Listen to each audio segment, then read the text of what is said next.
নিয়ত সহি হতে হবে। লোক দেখানোর জন্য কোনো কুরবানি করা যাবে না। লোক দেখানোর জন্য কুরবানি তারই কবুল হয় যার মধ্যে তাকওয়া আছে। তাকওয়া কি? তাকওয়া হলো 1 নাম্বার গুনাহ বর্জন করা। 1 নাম্বার গুনাহ বর্জন করা, যে সমস্ত গুনাহ আপনি করেছেন তা বর্জন করা, এটা হলো তাকওয়ার 1 নাম্বার ধাপ। আপনি কুরবানি দিবেন, কুরবানির জন্য আপনি কি ব্যবস্থা করেছেন কুরবানি কবুল হওয়ার জন্য? কুরবানি কবুল হওয়ার ব্যবস্থা হলো 1 নাম্বার হলো আপনি গুনাহ ছাড়তে হবে। আর আপনি কুরবানি দেওয়ার আগে একটা সিগারেট খান, কুরবানি দেওয়ার পরে আরেকটা সিগারেট খান, কুরবানির গোশত কাটতে কাটতে আরো 10টা সিগারেট খান। আপনি কুরবানির গোশত কাটতে কাটতে জোহরের নামাজের সময় চলে যায়, আসরের নামাজের সময় চলে যায় কুরবানির গোশত খাইতে খাইতে। আপনার এটা কুরবানি হবে না, গরু জবাই হবে।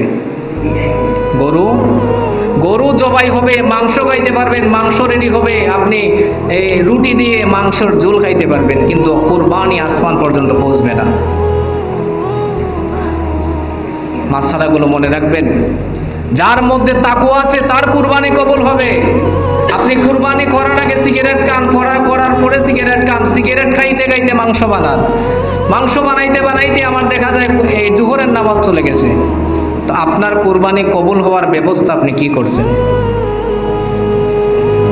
আপনি গরু কেনার জন্য না 3জন 4জন মানুষ নিয়ে গেছেন, দেখে শুনে ভালো গরু আনছেন, কিন্তু এই কুরবানিটা যে আল্লাহর দরবারে কবুল হবে এই ব্যবস্থা কি করছেন? আল্লাহ আসমান পর্যন্ত পৌঁছার ব্যবস্থা আপনি করছেন না। কুরবানি আর গরু জবে এক না। গরু জবে করা আর কুরবানি এক না। গরু তো প্রতিদিনই জবাই হয়, প্রতিদিন বাজারে গরু জবাই হয় না, মাংস বিক্রি হয়, শায়েস্তাগঞ্জ হবিগঞ্জ যান, আজকেও অনেক জায়গায় গরু জবাই হইতেছে, মাংস বিক্রি হইতেছে, কিন্তু এই জবাই আর কুরবানি কি এক? কুরবানি হলো তাকওয়ার বিষয়, আল্লাহর ভয়ের বিষয়। কুরবানির মাসালা আলাদা, কুরবানির নিয়ম আলাদা। কুরবানি যদি কবুল করাইতে হয় তাহলে আপনাকে 1 নম্বরে গুনাহ বর্জন করতে হবে। যে আল্লাহ তুমি আমার কুরবানিটা, আমি তোমার জন্য এত টাকা খরচ করে কুরবানি করব, আমার যেন গুনার খারাপ অভ্যাস যেন আমি ছাড়তে পারি, গুনাহ যেন ছাড়তে পারি, এটা হলো 1 নম্বর নিয়ত হতে হবে।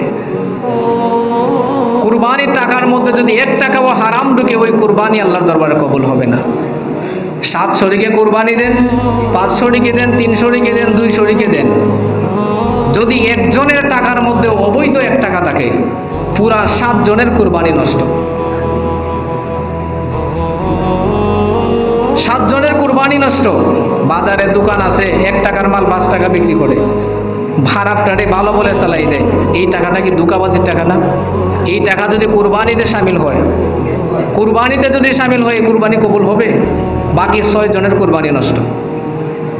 এখন বলবেন হুজুর বুঝবো কিভাবে এর টাকা হালাল না হারাম? 7 জন তো আইসি ডিগ্রি, 7 জনের মধ্যে একজনের টাকা কিভাবে খারাপ বালা বুঝতাম? বুঝবেন না তো আপনি শরীকে দিবেন কেন? যদি আপনি বুঝেন না যে 7 জনের মধ্যে আমি শরীক হইলাম, কিন্তু এর মধ্যে তো ভালো খারাপ থাকতেও পারে, যদি 1 টাকাও হারামের থাকে, 1 টাকাও জুলুমের থাকে, 1 টাকাও সুদের ঘুষের থাকে, এই কুরবানি হবে না। এজন্য আপনার পদ্ধতি কি? আপনি নিজে একটা খাসি কুরবানি দেন। আপনার 5,000 10,000-এর মধ্যে আপনার সামর্থ্য অনুযায়ী আপনি একা কুরবানি দেন, যদি আপনি মনে করেন আপনার টাকাটা হালাল। কারণ কুরবানি হলো ইবাদত, এটা মানুষ দেখানোর জন্য না, গোশত খাবার জন্য না। কুরবানি হলো ইবাদত, আপনি ইবাদত করার নিয়তে আপনার সামর্থ্য অনুযায়ী কুরবানি দেন। আপনি 6 জনের মধ্যে 7 জনের মধ্যে শরীক হয়ে আপনার কুরবানি নষ্ট করার চেয়ে 5,000 দিয়ে একটা বকরি কুরবানি দেওয়া উত্তম। ঠিক না? আমার কথা না রাগ করতেছেন আপনারা? মাসালা বলতেই হবে যদি রাগ করেন। আপনি যদি তাকওয়া অর্জন না করেন, আল্লাহর ভয়ে যদি কুরবানি না করেন এবং হালাল টাকা দিয়ে যদি কুরবানি না করেন, এই কুরবানি হবে না। আল্লাহকে ভয় করতে হবে, আল্লাহকে ভয় করতে হবে, গুনাহ ছাড়তে হবে, ইবাদত করতে হবে। কুরবানি করা ওয়াজিব, ঈদের নামাজ পড়া ওয়াজিব, কিন্তু ওই দিনের ফজরের নামাজ, ওই দিনের জোহরের নামাজ, ওই দিনের আসরের নামাজ এটা পড়া ফরজ। হাজারটা কুরবানি একত্রিত করলে একটা ফরজ নামাজের সমান হবে না। আপনি যদি গরু ওই দিন 10টা ওই একা কাটতে দেন যে আল্লাহ আমি সব একা দিছি একটা আমার টাকায়, শুধু আমার জোহরের নামাজটার বদলা হয়ে যাবে, হইব না। জোহরের নামাজ জোহরের নামাজি, আসরের নামাজ আসরের নামাজি। নামাজের প্রতি আপনি খেয়াল রাখতে হবে। এত টাকা দিয়ে কুরবানি দিবেন আর জোহরের নামাজ চলে গেছে আপনার খবর নাই, আসরের নামাজ চলে গেছে আপনার খবর নাই। আপনি সিগারেট খান আর কুরবানির মাংস বানান, তাইলে এই কুরবানি আসমান পর্যন্ত পৌঁছবে না। এই কুরবানি আল্লাহর ভয়ে তাকওয়া অর্জনে হয় নাই। এই কুরবানি আল্লাহ কবুল করবে না। আল্লাহ ওই সমস্ত মানুষের কুরবানি কবুল করেন যে তাকওয়া নিয়ে আল্লাহর ভয়ে কুরবানি করবে।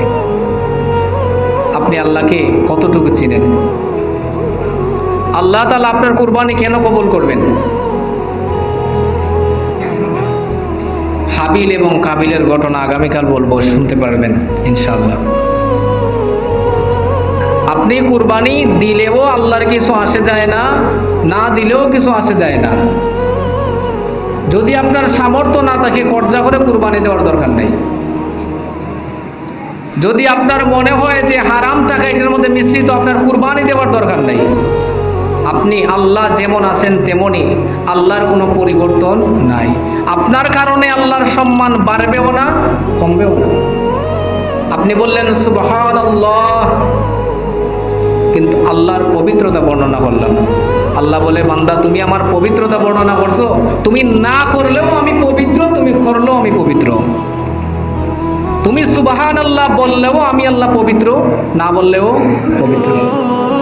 তো আমার সুবহানাল্লাহ কি আসে যায়? কিন্তু আল্লাহ বলেন তুমি যেহেতু আমার পবিত্রতা বর্ণনা করছো, আমার নামের উসিলায় আমি তোমাকে পবিত্র বানিয়ে দিলাম। সুবহানাল্লাহ। আমরা আল্লাহর নাম নেব আমাদের জন্য, আমরা আল্লাহর নাম নেই আমাদের উপকারের জন্য, আল্লাহর কোনো কিছু আসে যায় না। আমরা বললাম আল্লাহু আকবার, আল্লাহ মহান, আল্লাহ বড়। আল্লাহ বলে বান্দা তুমি আমারে বড় বললেও আমি বড়, না বললেও আমি বড়। তুমি আল্লাহু আকবার বললেই কি আর না বললেই কি, তবে তুমি আল্লাহু আকবার বলার কারণে, তুমি আমাকে বড় বলে সাক্ষী দেওয়ার কারণে আমি আল্লাহ তোমাকে বড় বানাই দিলাম। সুবহানাল্লাহ। এজন্য আমরা জিকির করি, আমরা যা করি আমরা আল্লাহর জন্য করি, একমাত্র আমাদের লাভের জন্য। আমরা সুবহানাল্লাহ বলে আল্লাহ আমাদেরকে পবিত্র বানান, আমরা আল্লাহু আকবার বলে আল্লাহ আমাদেরকে বড় বানান। আল্লাহর কোনো কিছু আসে যায় না। কুল হুয়াল্লাহু আহাদ আল্লাহুস সামাদ। আল্লাহ কোনো কিছুর মুখাপেক্ষী নয়।